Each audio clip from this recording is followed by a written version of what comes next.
You wanted the best. You've got the best podcast. The hottest podcast in the world. The Chris Voss Show, the preeminent podcast with guests so smart you may experience serious brain bleed. The CEOs, authors, thought leaders, visionaries, and motivators. Get ready. Strap yourself in. Keep your hands, arms, and legs inside the vehicle at all times, because you're about to go on a monster education roller coaster with your brain. Now, here's your host, Chris Voss. Hi, folks. Chris Voss here from the ChrisVossShow.com. The Chris Voss Show.com. I'm just like Beyonce, only less talented, or not talented, or not. I should probably just give up and stick to my day job. But that's what we're here for, folks. The Chris Voss Show. Welcome, one and all, family and friends, women and children of all ages. Welcome to the Chris Voss Show podcast. As always, we couldn't do it without you. You know, the Chris Voss Show is a big family. And the one thing about a family is we kind of all live in the same home. And so the Chris Voss podcast is like a giant home of people that love you but don't judge you. So it's like living without your mother-in-law. So there you go. But the great thing about it is you can sit on your couch and you can listen to the show and you can go, holy crap, and you can welcome in all these amazing, brilliant minds, and none of them are me. You can welcome in billionaires, CEOs, the hottest new authors that are coming, Simon Schuster, Penguin Random House, all the great publishers, auto book with us, entrepreneurs, newsmakers, people from, journalists, Pulitzer Prize winners, and you can sit there right wherever you are and be in your home with the Chris Voss Show. Doesn't that feel warm, like a little chimney fire going in the corner there? Because if it doesn't, well, you should probably further show your family, friends, and relatives, and it'll feel more like that. Go to goodreads.com/Chris Voss, LinkedIn.com/Chris Voss, YouTube.com/Chris Voss, and Chris Voss 1. And why aren't you more impressed whenever I do the improv ramble at the beginning? You should be. And do a 5-star review on that over on iTunes if you would too. Years ago, I had someone that I was very much in love with, and she struggled with alcoholism. And I didn't know what alcoholism was at the time or addiction was at the time. And so it was very hard for me to understand it. And it was kind of a part-time thing. There were choices that I had to make in the relationship. At one point, we were engaged to be married, and that had to be called off. There was lots of struggle to get her to stop drinking and deal with her thing. And in the end, we broke up, and then a few years later, she unfortunately passed away from her alcohol addiction. So addiction, alcohol abuse, trauma, childhood stuff, all this stuff, we're going to be talking about today, and educate yourself on what I didn't know when I was going through these things. And maybe if you know somebody who's out there who needs help, we can give you some advice and give you some resources and all that sort of good stuff. Today we have Steve Feldman. He's the CEO of Feinberg Consulting, and we're going to be talking about some of the services they offer, how to look for addiction, how to understand it, how to, know if you need help, or maybe someone you love needs help, and maybe some things to empower you to know what to do. Because when I came across it, I had no idea what to do. Steve Feldman's journey to recovery from addiction began in 1992 and has become a foundation of his life and work. He is trained interventionalist, and CEO of Feinberg Consulting, a company that helps families manage addiction, mental health, and family health care crises. His reason for being is to help those in crisis get the right kind of help fast and make it stick. Steve also looks forward to sharing stories and new perspectives about navigating through crisis. Welcome to the show, Steve. How are you? I'm doing well. Thank you for having me. There you go. Give us a .com. So where do you want people to look you guys up in the internet for more information? So the website for our company is feinbergcare.com. There you go. And give us a 30,000 overview. What do you guys do there? So our company was established in 1996. My partner, Pam Feinberg, who was a nurse, created a company that was really designed and in place to help people who had been catastrophically injured, a lot of traumatic brain injury, spinal cord injury, and really complicated medical conditions. And case management is really best described as care coordination and patient and family advocacy. Mm-hmm. And over the years, that expanded into working with people in the behavioral health field, mental health, substance use addiction, other types of addiction as well. And we really are guides, navigators that help people through some of the most challenging times of their life or a family member's life. There you go. So give us your hero's journey. What got you into this realm? Tell us, kind of your upbringing, your journey, and why you love working in this field. So there's really a parallel path. And the parallel path is that my career, my business life has been in a path of working in a lot of different businesses, all in which was about providing a service that helped people. Like I've always been somebody who has been interested in others and been interested in helping. And on a personal basis, I struggled with substance use addiction, and really anything, if it could help me avoid, numb, or not deal with something, I could become addicted to it. Wow. And what brought me to my knees really was in 1992. I got sober from drugs and alcohol, and been fortunate to be on a path of recovery that hasn't been a straight line since then, but I've been sober from drugs and alcohol I'm 62 and just passed my 31st clean day, 31st anniversary of being clean. Wow. And I can congratulations. say more than half my life has been that. There you go. Congratulations. Would you be 62 if you hadn't gone down this path? Most likely not. Wow. Most likely not. It's great that you survived that. I have friends that deal with addiction, and every day it's one day at a time, and they'll post their coins on Facebook and talk about what they're going through, and everyone supports them because it's hard, especially people that are heavily addicted to something, and chemically their brain's wired to be an addiction personality. Let me ask you this: is it true that there are certain people that have a predilection to addiction more than others? Maybe it's genetics, maybe it's character traits, things like that.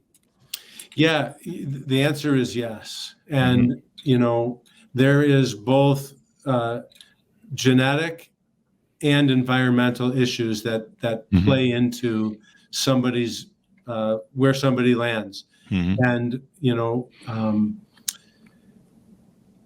once somebody passes that threshold of using in a way that is alcoholically or, abusing drugs into a place that it has turned into addiction, there's really no turning back. There you go. And I've seen, like I cited my ex-girlfriend, she was a wonderful gal when she was sober. When she was sober, she was just an angel. She was worth marrying. And I would see a physical change to her face and body when she would strike alcohol. It could be a shot of Vicks. Like it just took like that little thing.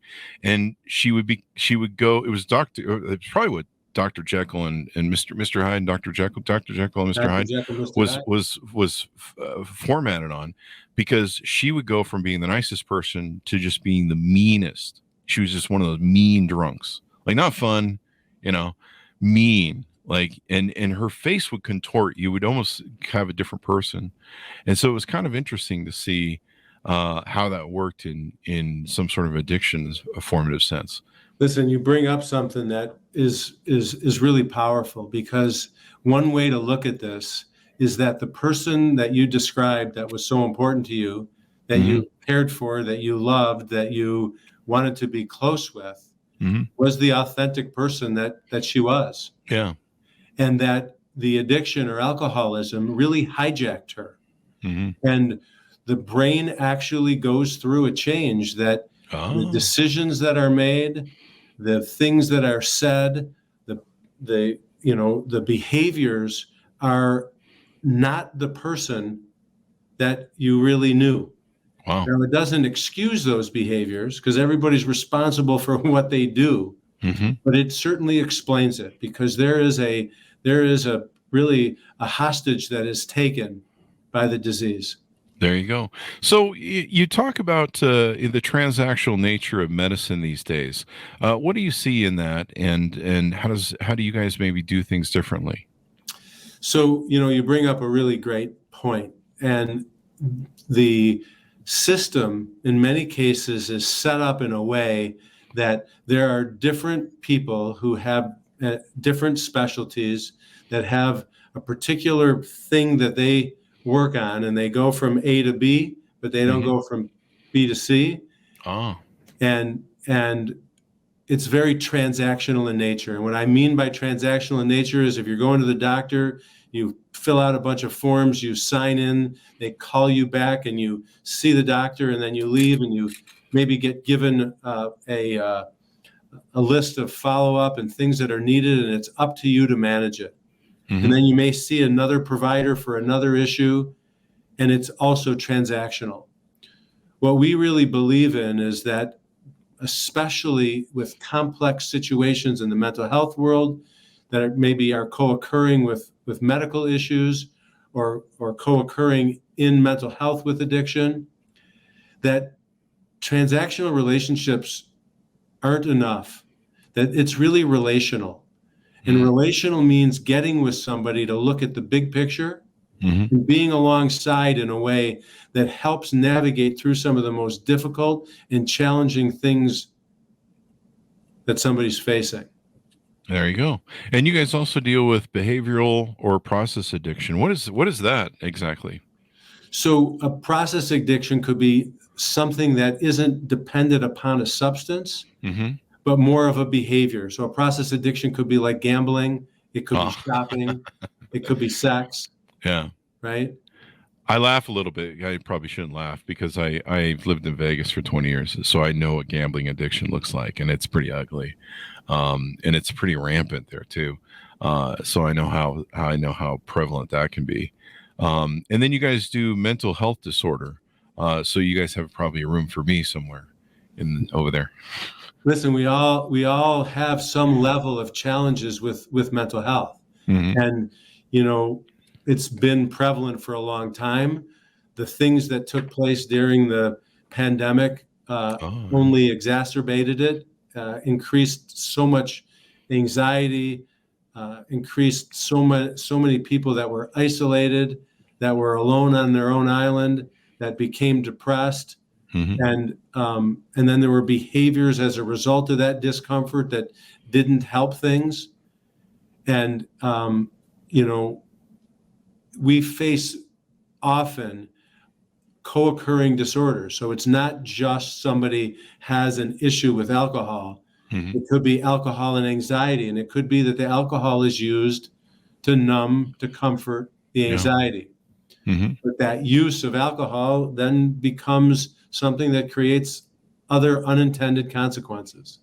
Yeah. And I know a lot of people that I've seen that have addiction issues, if they're into one thing, they can easily switch to another thing, or they can be doing multiple things at once, like they have an alcohol problem and a gambling addiction, or if they try and quit one, they'll move to some sort of other addiction, and they just have that locked in their personality. And you're like, well, we got them to stop drinking. And then it switches to, it can even be like food or something like that. Yeah, completely. Listen, some people have talked about it's like whack-a-mole. Yeah. And recovery, the path of recovery from addiction is different than the path of stopping a behavior. Because stopping a behavior is very similar to being able to, when we talked about people who quit smoking, they did it white knuckle. And white knuckle doesn't deal with the reason why I was smoking in the first place. It just has me stop a behavior. It doesn't get filled up with something else. And recovery and recovering is where there is actual change and transformation that happens rather than just stopping something. Yeah. Because you've got to dig down to the source, right? And either root it out or apply some sort of, like what you mentioned earlier, some sort of healing or some sort of recovery aspects to it. Yeah, that's exactly it. And so it is a process. It's not an event.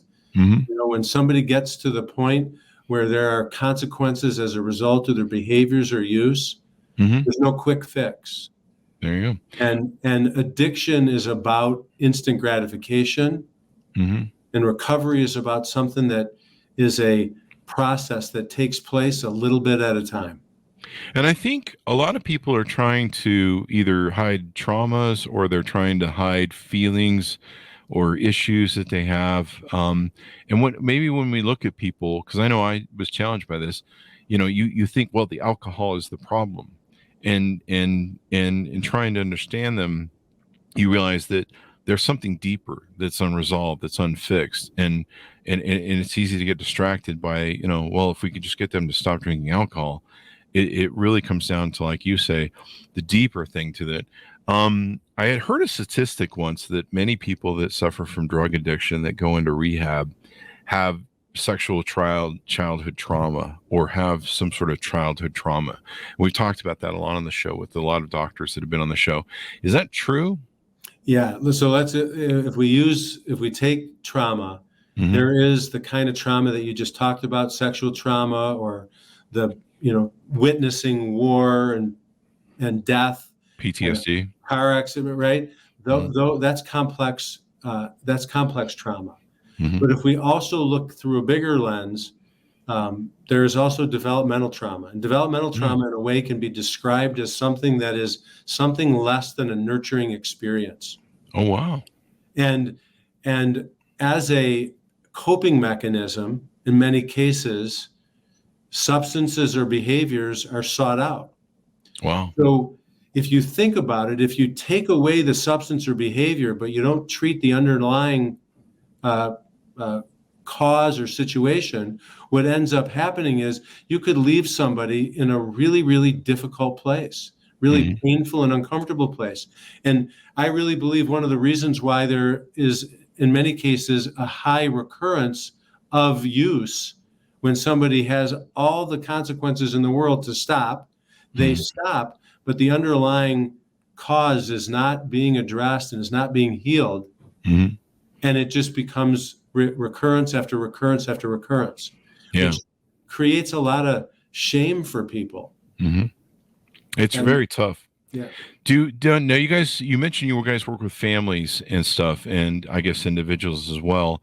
I noticed on your website there's a thing about interventions. I used to watch that show Intervention all the time, and it was always kind of heart wrenching to watch it. And sometimes it worked out, sometimes it didn't. Tell us about how that works and some of the services you can offer to family members. I've known people that they have to be in Al-Anon for their, try and help them deal with their person who's in AA. yeah, it's really important for us to talk about what this process of intervention is. Mhm. When you say the word intervention, in many cases, what comes up is that TV show and is something that's very dramatic. Mhm. But intervention, down to the simplest form, is really interruption. And Oh. what we really need to do is kind of interrupt a path that Mhm. isn't working. Mhm. It may look like a surprise where the family is rehearsed and brought together and trained with a specific letter and ask, where plans are made Mhm. to help somebody say yes when otherwise they're really going through destructive behavior and part of their life.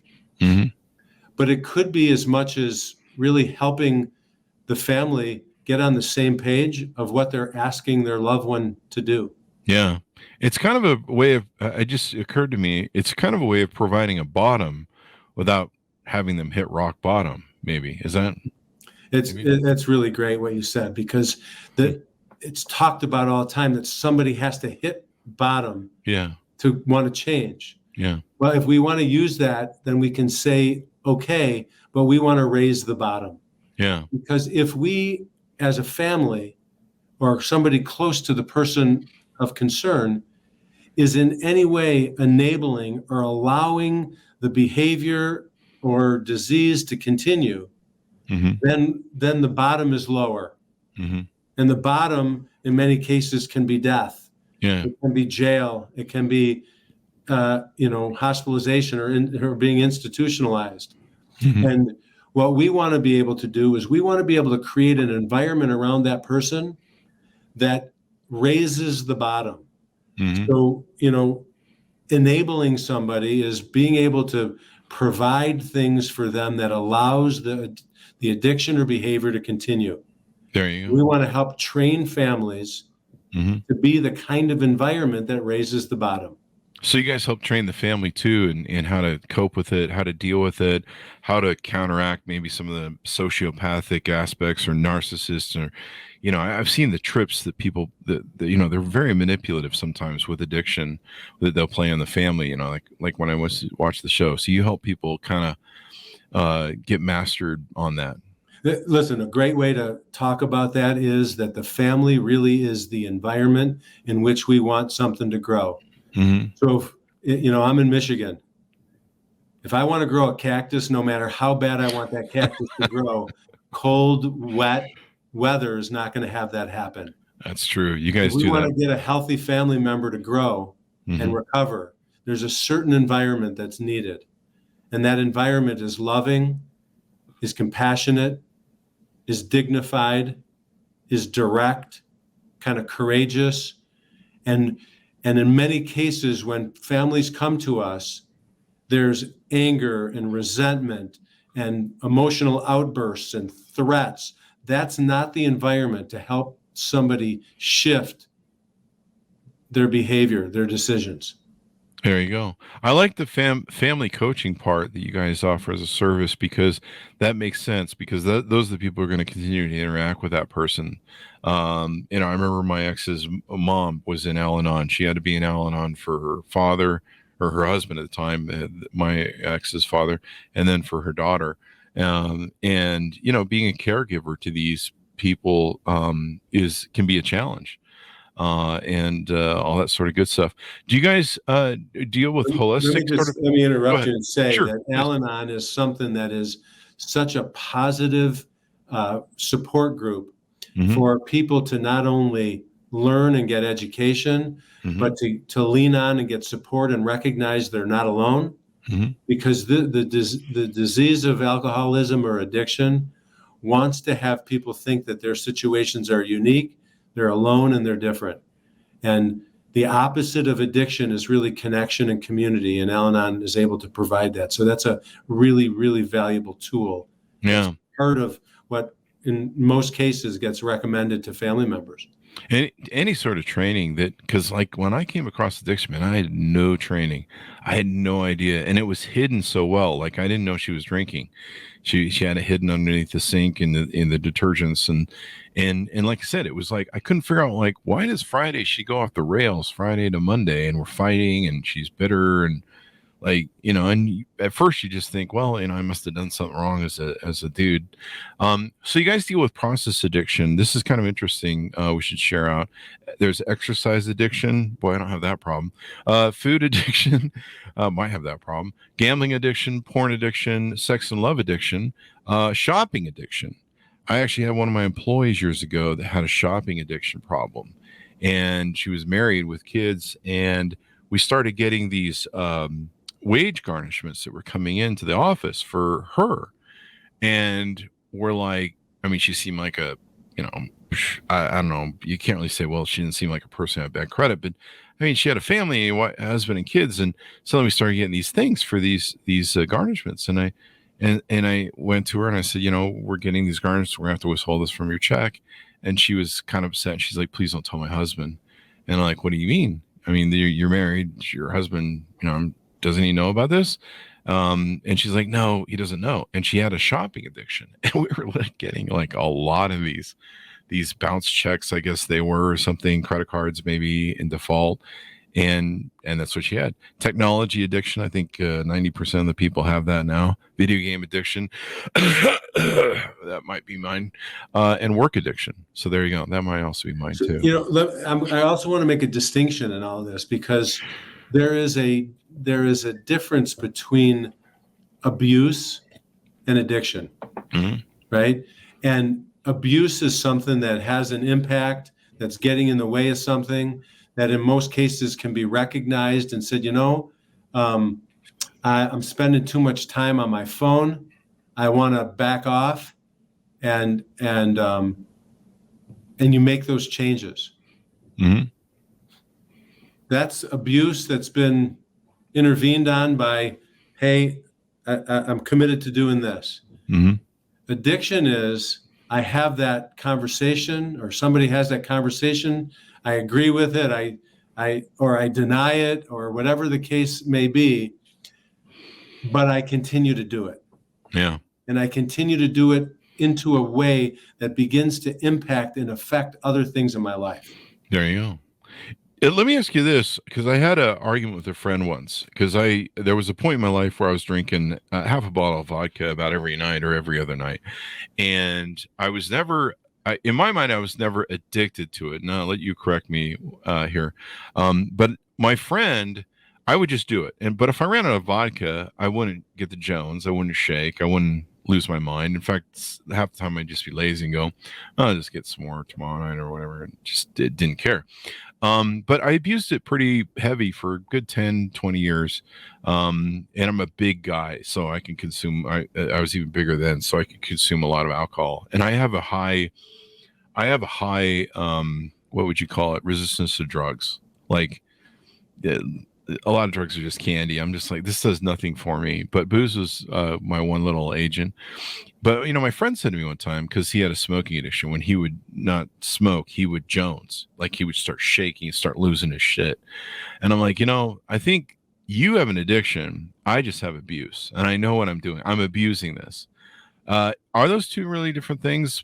Or is it still really, it's a form of addiction because there is a line. Yeah. There is a line, and there is a screening that, that somebody would go through to be able to really get a diagnosis of if it is a true disorder or if it is abuse. Yeah. And it's not the exact same for everybody. Okay. There you go. What happens is, in many cases, it's not the same for two people, right? Somebody that was drinking the same way that you did for the period of time that you did could certainly have and create a physical dependence. Yeah. And if they didn't have it, start to shake and start to, potentially even have the possibility of having a seizure or other medical complications. And it is at the center, it's a pretty fine line. It's and it was interesting. I used to drink like 10 to 15 Mountain Dews a day. One day I just quit. I just said enough. I just can't take the abuse of my body anymore. And alcohol was the same way. Alcohol was kind of a wind down. Once I hit my 50s, my body was like, yeah, if you want to keep doing this, we're just going to make it really painful and give you just horrendous hangovers. And after a while, you're just like, I don't want to do this. It's just not worth it. And so I eventually quit and moved on. But listen, man, you're talking about the difference between abuse and addiction. I could have never had that conversation. Yeah. Well, actually, I could have the conversation, but I could never follow through. There you go. Because as soon as it was coming out of my mouth, I was thinking about how I could hide it, figure it out for the next day, somehow get around what I said, and some way manipulate into some kind of behavior that got what I wanted. In addiction, there's a big demand to do whatever it is that's necessary to keep that addiction going. There you go. You tell yourself a lot of, lies, and there's always what do they call it? It's like reasoning, or they call it negotiating. Rationalization. There you go. You're like, well, if that's that or the other, well, today, and stuff like that. So what have we talked about on services that you guys provide and how you help integrate not only, a family and or an individual who's out there going, I'm listening to this, and I think I probably should ask somebody if I need help. Yeah. The service that we provide that kind of wraps around everything that we do is when people come to us, and mostly people come to us that are concerned about a family member.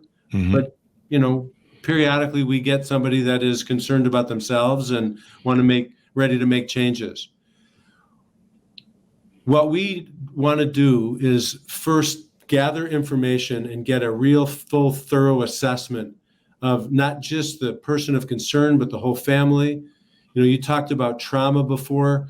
It's really looking generationally, looking familia-wise, looking at it from a real holistic perspective to put together a picture of what the past has been they get a clear understanding of where somebody is currently at, so that we can work together real closely to come up with recommendations and a plan for how to move from where somebody is to where it is they want to go. And those services include formal interventions, include coaching families on how to work with their loved one, include making recommendations for treatment facilities. We have, we spend lots of time, effort, resources in getting to know the different levels of care, the different facilities from one end of the country to the other.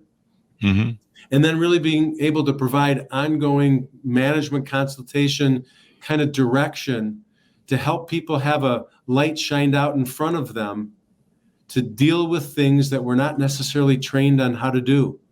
Coordinating providers, having a therapist and a psychiatrist be able to talk with each other and know, really what's going on. Being able to help deal with legal issues, like whatever the situation is that could increase stress or increase the fact that the plan could go offline. We're there to help guide people through that.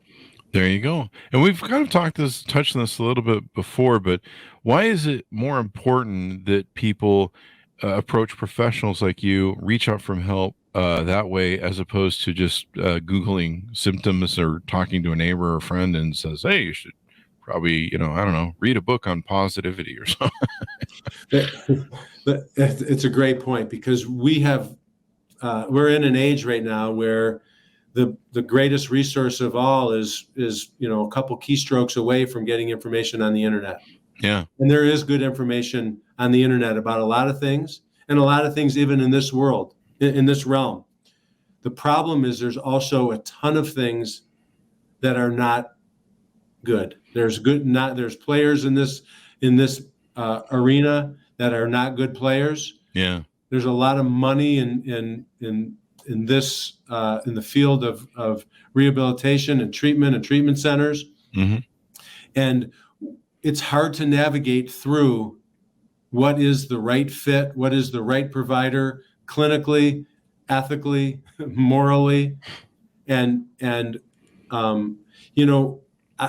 think that when we do something really meaningful in our life, it's best done with getting the guidance of somebody who's done it before, who's experienced. Yeah. When it comes time to do taxes, we go to a professional accountant. When it's time for any kind of legal issue, we'll take counsel with a lawyer. Somebody comes up with a medical diagnosis that is, pretty scary. They want to go talk to somebody who is acclaimed in this arena. This is no different. There you go. Note to self, quit talking about my mental health issues with my auto mechanic. All right. That's just had to make that note there. So he knows which ratchet to use to bang me upside the head, but hasn't been working very well. And it's very painful too. But we were going to try the shock treatment with the batteries, but I think I'll call a professional, like you say. The one thing I noticed on you guys' website, we do the comedy here.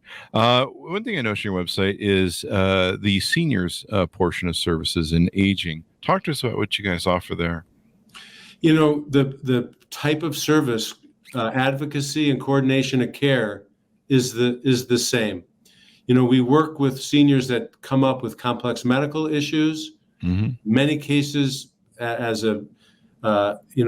is substance use that is involved. Sometimes there's mental health challenges. Sometimes there's all of it. But being able to assess, come up with a plan, work with the family to help navigate through challenging times with either somebody in the natural aging process or something that happens with an event that becomes some type of acute episode or crisis. There you go. I know my sister's in a care center with MS, and she's pretty much declining rapidly, and she's got dementia and other issues. And I know a lot of our senior, we have the largest baby boomer group of folks that are going into retirement, and they're going to be suffering from all sorts of stuff. And I think I read somewhere that more people are starting to care personally for their loved ones as they age, as opposed to just throwing them into a home, which I think is better, but it can be overwhelming, especially if you're a caregiver. It can be very draining and hard to be a caregiver as well. Yeah.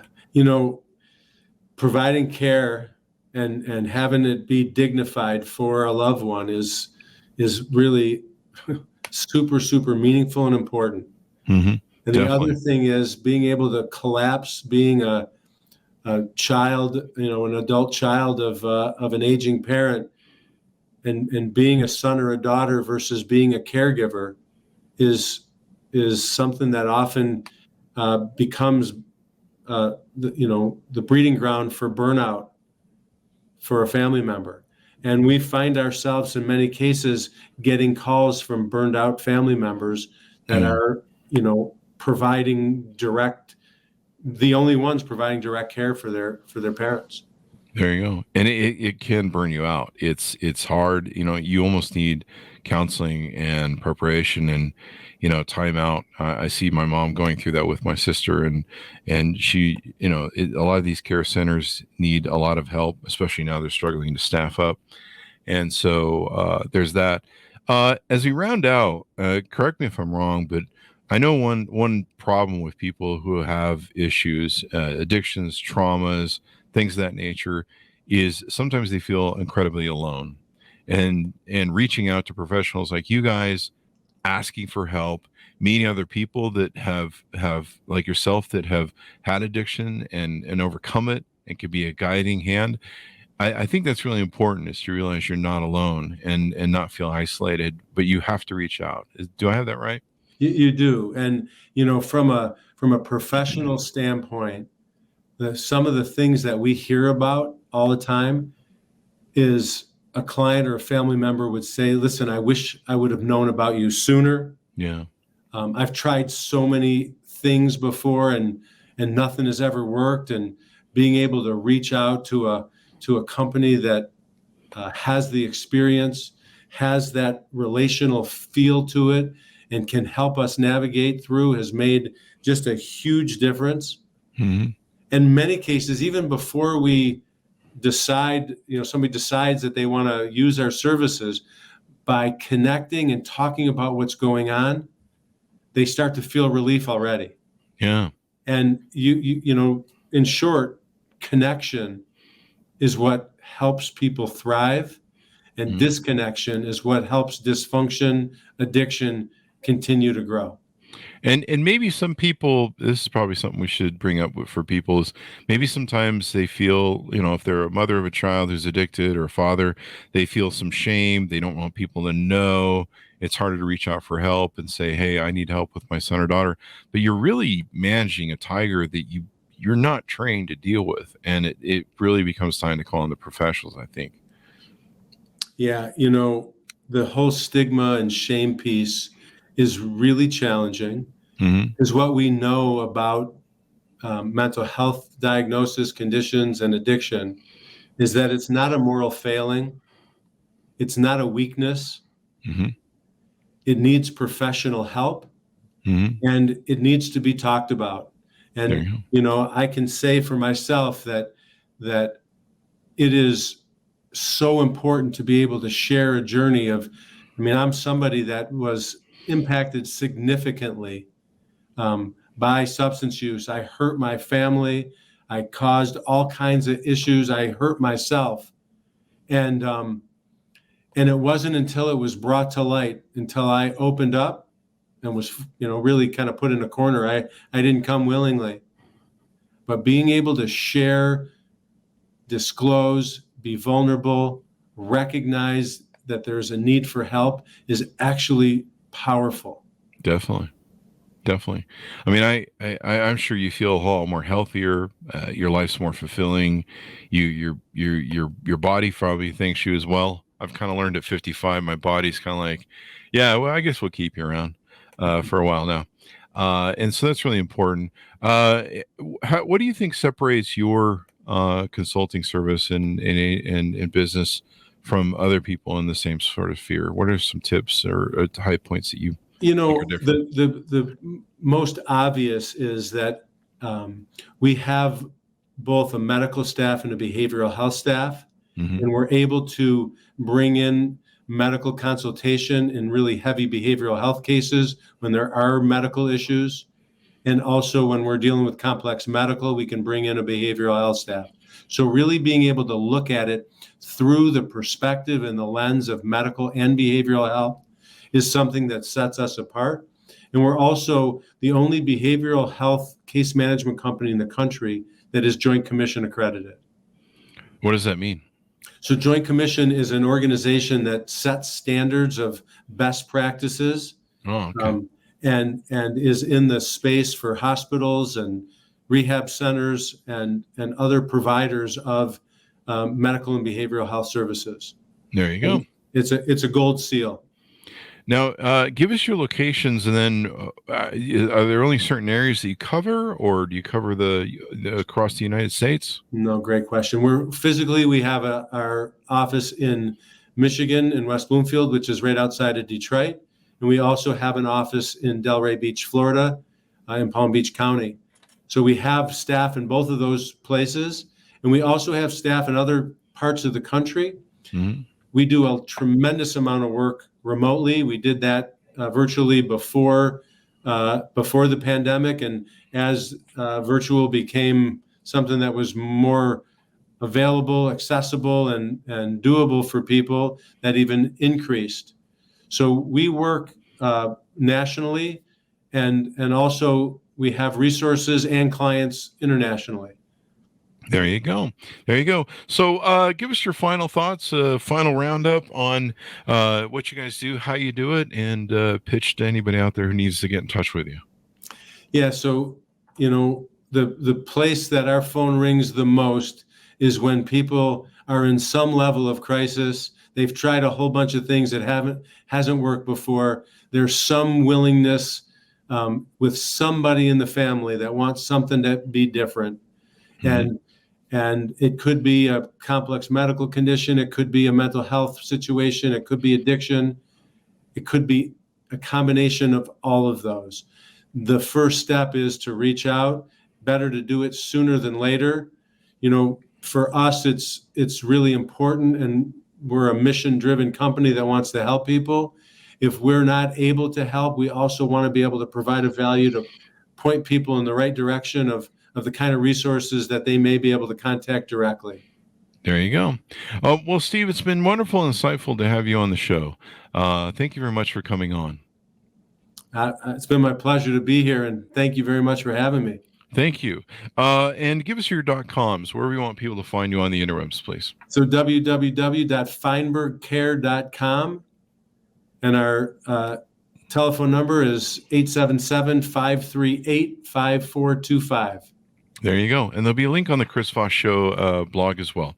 So thank you very much, Steve. Thanks to our audience for tuning in. We really appreciate you. One thing I would mention, don't wait until you get to the crisis point if you can. Try and get help early on when you see there's a problem, because the bad times are usually going to come, and the sooner you can try and get help, the better.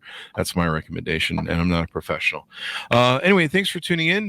Be good to each other. Stay safe, and we'll see you guys next time. And that should have